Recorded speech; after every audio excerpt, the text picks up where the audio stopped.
What's up, you bunch of lovely capitalists?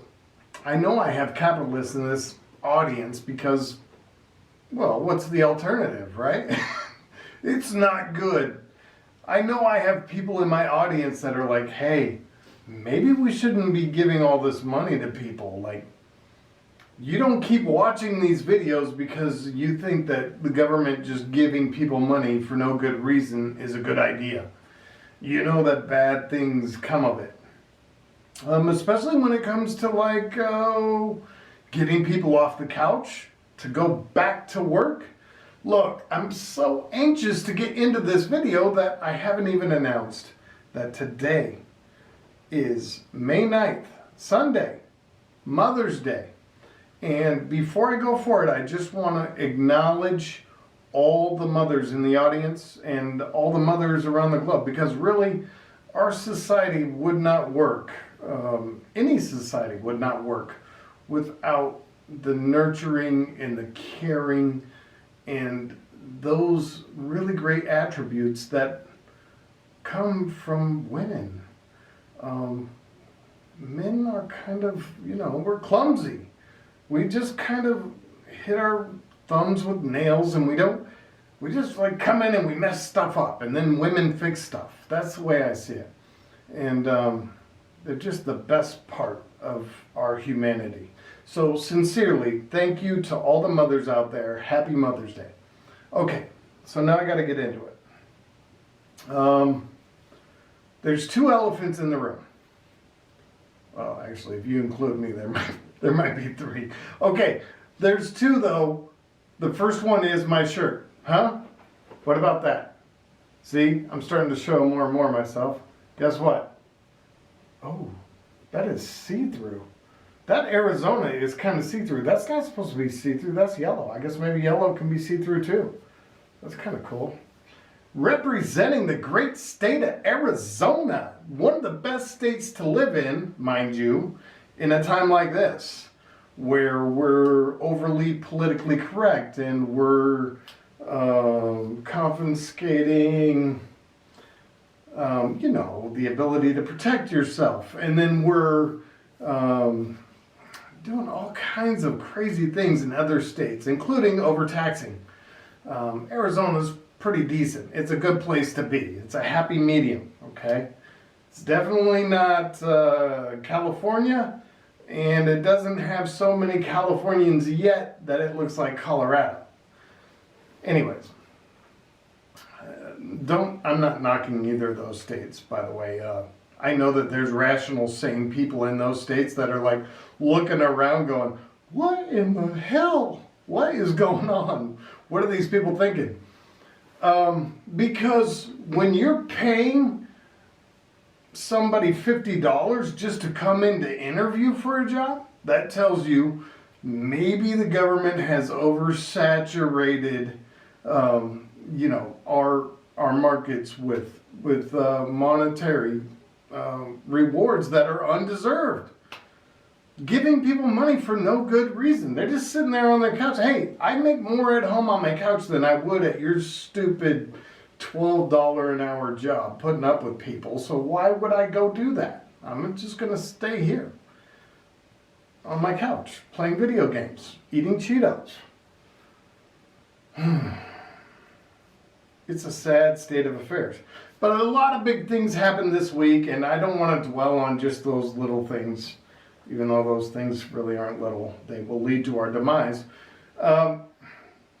What is that like? I heard you sigh like I'm giving you so much sunshine, right? You're like, oh yeah, people are gonna love this. You got really good feel-good videos. Am I depressing you? I'm sorry. Let me lighten the mood. Okay, so here we go. The second elephant in the room is this. I watch a lot of YouTube channels, and I watch a lot of people that talk about some of the same topics I do. They have a reoccurring theme. It's either one of two things or both. The first one is they talk about the coming economic doom, and they have 2 passports and are actually broadcasting from Puerto Rico, right? So these are people, and I don't begrudge success, but these are people that have a lot of money. They have resources. It's one of the reasons I started this channel is because I was watching YouTube and I'm like, nobody is like an average guy, just an average middle class, hardworking, blue collar dude. Like, what are we supposed to do? I don't have 2 passports. I don't have a condo in Dubai that I could just run to when the shit hits the fan. I don't. The other option on YouTube is somebody talking about these topics that I'm talking about, but guess what? They're trying to sell you something. I want to sell you I've got a course. Let me sell you a course. Let me teach you how to be a trader, a swing trader. I'm not selling crap. You know what I'm selling? I'm selling a common thread. A common thread of people who have enough common sense to look at what's going on in our economy and say, hey, this isn't right. Lumber going up by 400% in a year this is clearly something is not right here. Huh? Real estate going up by over 14% year over year. Something is afoot. Well, I sound like Sherlock Holmes there. We're going to solve this mystery together. But it's really not a mystery because it's easy to see what's going on, right? Our debt is out of control. But don't worry, because the government is going to fix everything for you. Okay? We don't have to worry because they're gonna come to the rescue. So, okay. Now before I get in to my rant, because I know it sounds like I already started my rant like 5 minutes ago, but I did that strategically because I didn't want that to be timed. That was really just my introduction. That's my, hello, how are you? My name's Lowdown, what's your name? That's kind of, it's like my speed dating thing, right? But I'm married, so, sorry. Why are you giving me those big eyes? Okay, look, do you got the timer ready to go? Mm-hmm. Have you changed the feminine alarm to something more masculine? No. Can we please make that adjustment? No. Love, I really don't like the Tinkerbell alarm. It's fine. Oh, okay.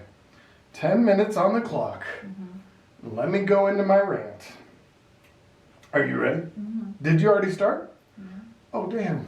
Okay. Here it is. Why, for those of you who haven't seen previous videos, like, I'm trying to keep the video shorter, so I had my wife put a timer on. Otherwise, I'll just go on for weeks. I could.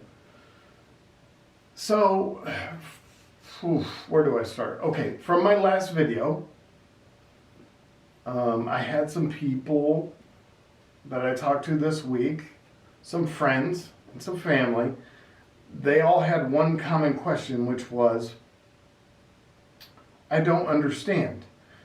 Like, you're saying the Fed has no tools to fight inflation, but why can't they raise interest rates to fight inflation? Like, I don't understand that. So, one of the things I like to do here on this channel is I reference history. And that is really the barometer of a really good barometer of how we can gauge what happens when the Federal Reserve hikes interest rates. What happens? Okay? And we don't have to go back to like previous people that were running the Fed. We can stay right here, right at Jerome Powell. We can stay right in his hot seat because he's already had a history. He's already raised interest rates. And I'm going to show you. Okay, let's see here. This is the awkward silence part where I'm like, doobie doobie doo. Like shit, trying to figure out where I'm going. Okay, here we go. This was just a short time ago, kids. Look what he's doing. 2018. Fed raises interest rate for the fourth time in 2018. So guess what? This was like the fourth quarter of 2018, okay? This is from Inman. So this is December 19th of 2018. And at this time, rates went from 2.25% to 2.5. So a quarter of a percentage point by my math. Okay, so that's what they did. But it was the fourth time in 2018 where they're like just small increments of interest rate hikes. Oh, those are the tools. Those are the tools that Jerome Powell and Janet Yellen, okay, claim they have in their toolbox. Make no mistake about it, that's what it is. That's all they have. We got interest rate hikes to fight inflation. And now inflation is going a little bit berserko, but it's just the beginning. And the funny thing is that this week we have validation, right? Not just from people saying, wow, my grocery bill's like really high. Well, no kidding. Or my medical bills, like they're so expensive. How about a used car? You tried to buy one of those lately? So oftentimes people are like, these are just trends. No, it's not a trend. It's not transitory. Like Jerome Powell, look at him. This is the guy running the whole show. Huh? Doesn't he look like he just woke up? Like, you woke up in the morning, you see that face, you'd be like, dude, put yourself together, man. I'm getting sidetracked, aren't I? Okay, let me bring it back to being on topic. Okay, here's the thing. Warren Buffett, you know what he said this week? We're seeing significant we're seeing significant inflation. Real inflation. So who do you trust, Warren Buffett or Jerome Powell? It's a good question, right? I don't think it is, because it's an easy answer. So when the Fed raised interest rates 4 separate times in 2018, because that was their big toolbox, right? They're going to fix everything. Here they come. They're hiking interest rates. And at the time, they were saying, hey, we're going to take more of a quantitative tightening stance, okay? But what happened? You know what happened? I mean, real quick, after they did this in 2018, the stock market dropped by over 20%. 20%. The stock market dropped by 20%. It scared the crap out of the Fed. But that wasn't it. I mean, these guys, what they did was, they made it impossible for people to get a loan. Credit dried up. You couldn't even get a loan anywhere. And they all of a sudden they realized, it's like, oh crap, the whole thing's about to implode on us. How quick did they make their reversal? From 4 times in 2018, guess what they did? Here we go. Federal Reserve cuts rates for the 3rd time in 2019. They immediately reverse course. What does that tell you?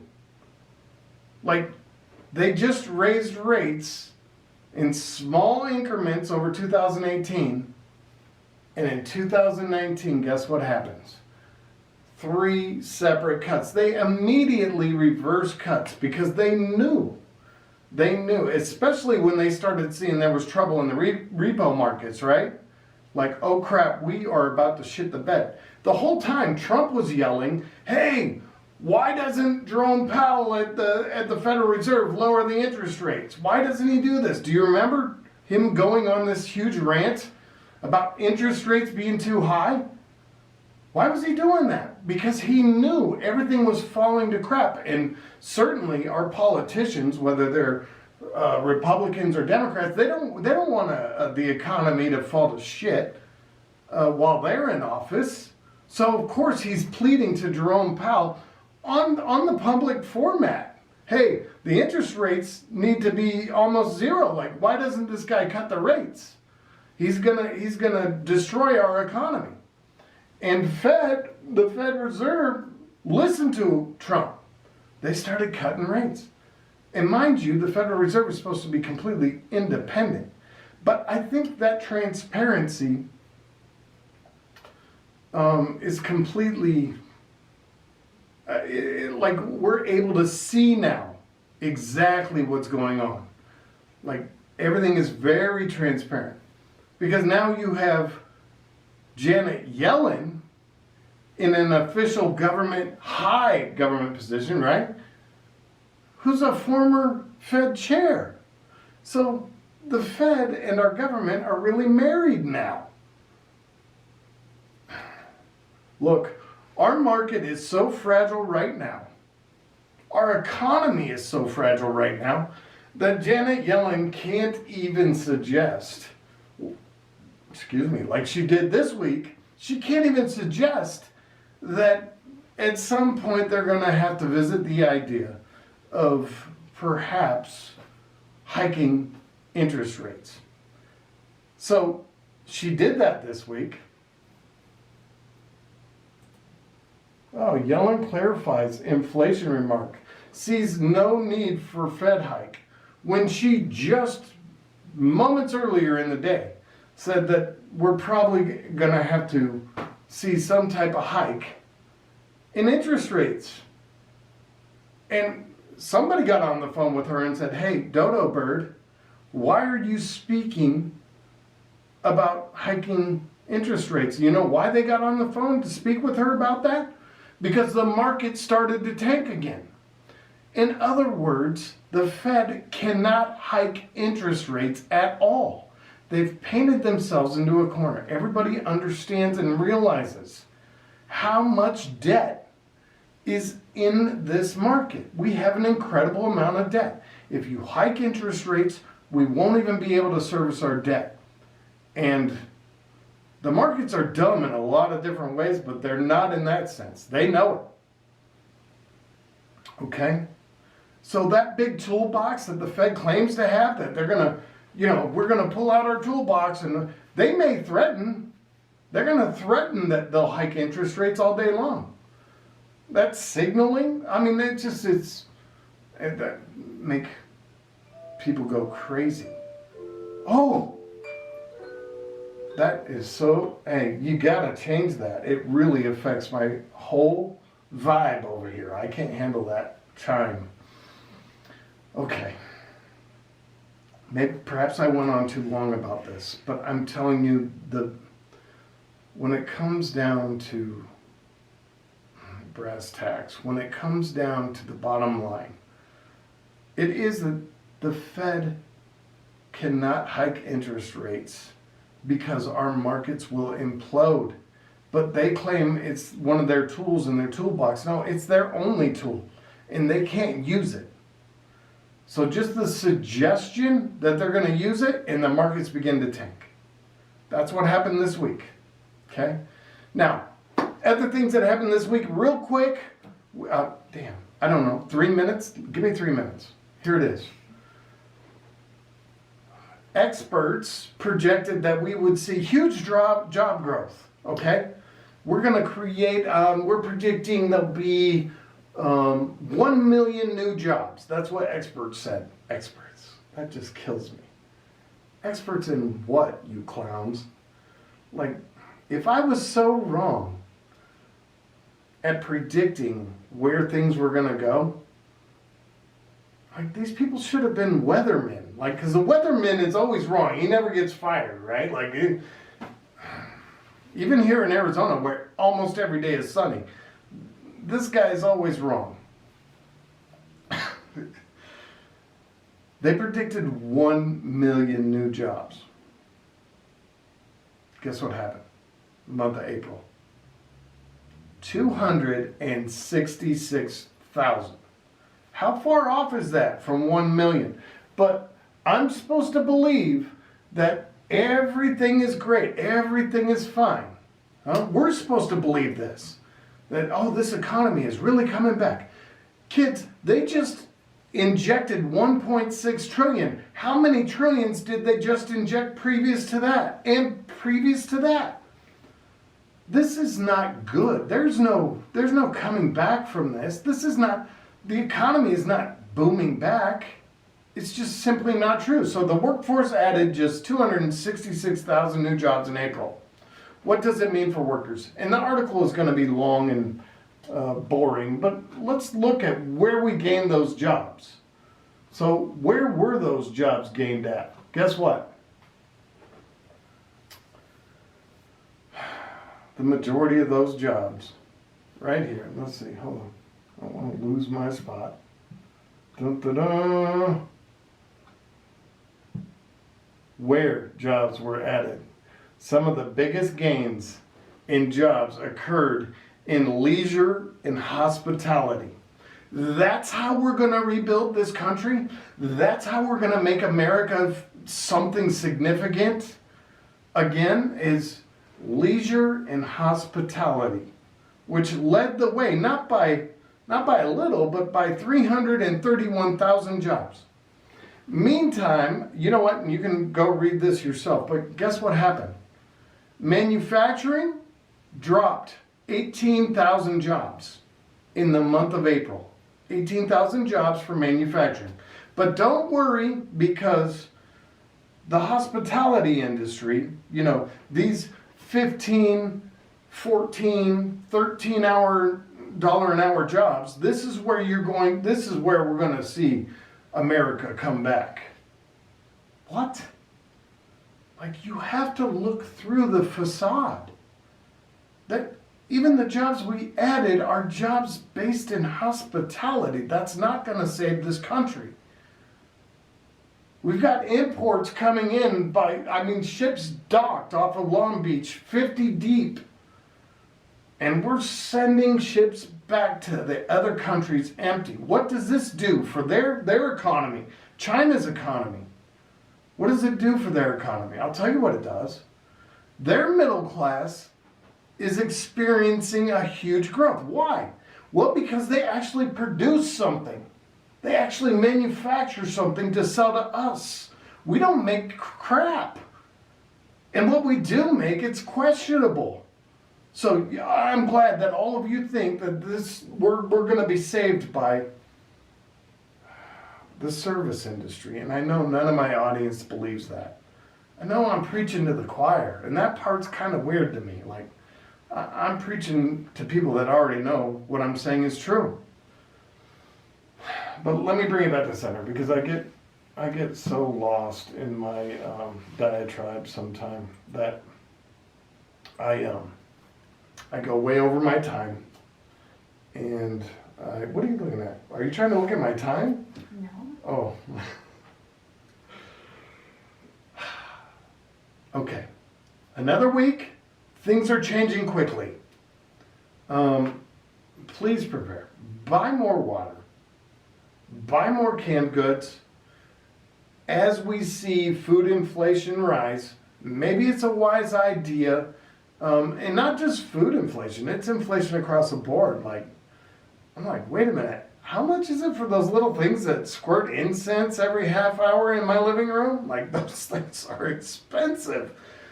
Maybe we buy 20 of those, because, not saying that those are important, but I do like some smell good. You know what I'm saying? Toothpaste, hairspray, the stuff you use every day, paper towels, toilet paper, things like this. We haven't seen the end of supply chain disruptions, and we haven't seen the end of inflation. In fact, it's just the beginning. And I wish it was transitory. I wish that we were led by people that knew what they were doing. But we're certainly not. Until next week, please take care of yourselves make wise choices and good decisions. And I'll see you guys soon.